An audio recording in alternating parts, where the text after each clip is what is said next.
마가복음 1장 9절에서 11절 말씀. 그 즈음에 예수님이 갈릴레아의 나사렛에서 오셨다. 그러고는 요르단강에 들어가 요한에게 세례를 받으셨다. 곧바로 예수님이 물속에서 솟아오를 때에 보시니 하늘이 찢어지고 성령님이 비둘기처럼 예수님에게 내려오셨다. 또 하늘에서 소리가 났다. 너야말로 사랑하는 내 아들이야. 난 내가 좋아. 아멘. 샬롬, 좋은 아침입니다. 오늘도 맥락과 역사를 통해 성경을 읽고 묵상하면서 하나님께 지혜를 구하는 하루 되기를 바라봅니다. 오늘은 찢어진 하늘, 침묵을 깨는 하나님이라는 주제로 함께 로중 묵상할 텐데요. 어제에 이어서 오늘 본문은 예수님의 출현 이후 일어난 첫 번째 사건을 다루고 있습니다. 바로 예수님이 세례 받으시는 장면이죠. 마가복음은 다른 복음서들하고 다르게 예수님의 탄생 이야기를 전하지 않습니다. 이제 마태복음 보면 동방박사 나오고, 누가복음에는 목동들이 와서 예수님께 경배하고 이런 탄생과 관련된 일화를 소개하잖아요. 근데 원 복음서인 마가복음, 그러니까 마태와 누가가 기록되기 전에 가장 먼저 예수님에 대해 소개한 마가복음에는 그런 내용이 없습니다. 단지 갈릴리 나사렛에서 오셨다라고 하는 이 짧은 보도만 하고 있어요. 나사렛은 어떤 동네냐? 그야말로 듣보잡입니다. 구약의 예언자들이 언급하지 않은 도시죠. 그리고 갈릴레아 지방은 이방 문화의 영향이 강해서 유대 입장에서 봤을 때 신앙적으로 아주 의심스러운 지역입니다. 그러니까 영적으로 혼탁한 지역. 그러니까 이건 유대교의 입장입니다. 종교적으로 성결하지 않은 지역으로 의심되는 곳이었죠.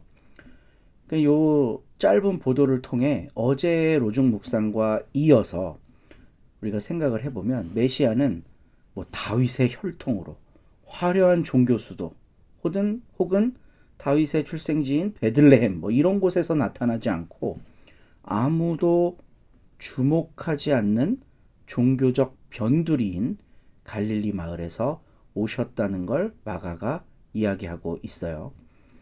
예수는 가난한 목수의 아들로 태어나서 로마의 황제와는 완전히 다른 삶을 사신 분이죠. 그리고 그의 왕되심을 이야기했던 그 세례 요한도 광야에 사는 변두리 인생이었단 말이에요. 그런 입들을 통해 하나님은 당신의 아들이 이 땅에 오시고 구원자가 되심을 이야기하고 있다고 본 게 바로 마가인 겁니다. 하나님의 구원은 우리의 기대와 다른 곳에서 다른 방식으로 시작된다. 오늘 함께 고민해 봤으면 좋겠습니다. 말씀 계속해서 읽으면서 묵상해 볼게요. 예수님 세례 받으시잖아요.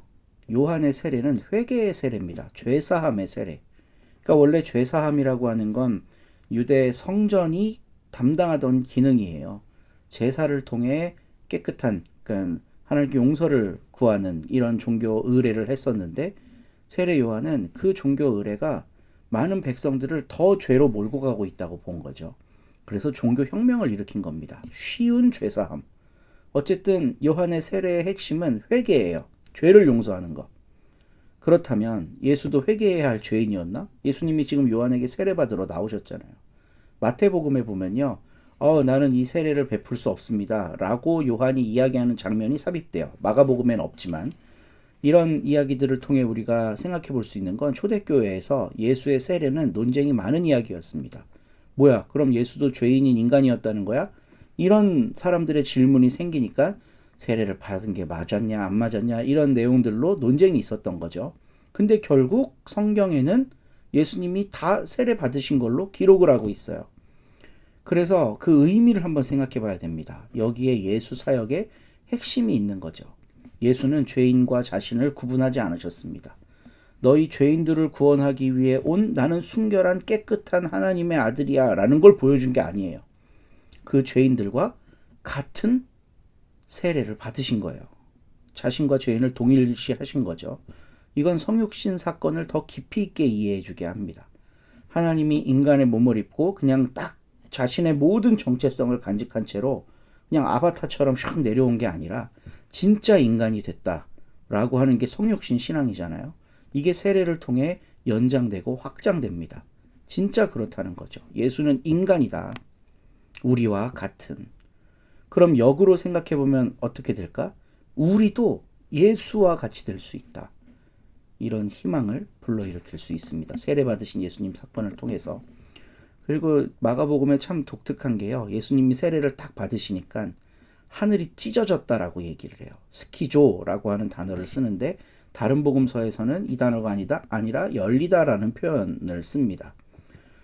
예언자들의 시대가 끝나고 하나님의 침묵이 지속되던 시대, 그러니까 우리가 쉽게 신구약 중간에 한 300~400년의 시대, 이 시대 동안 하나님은 침묵하셨어요.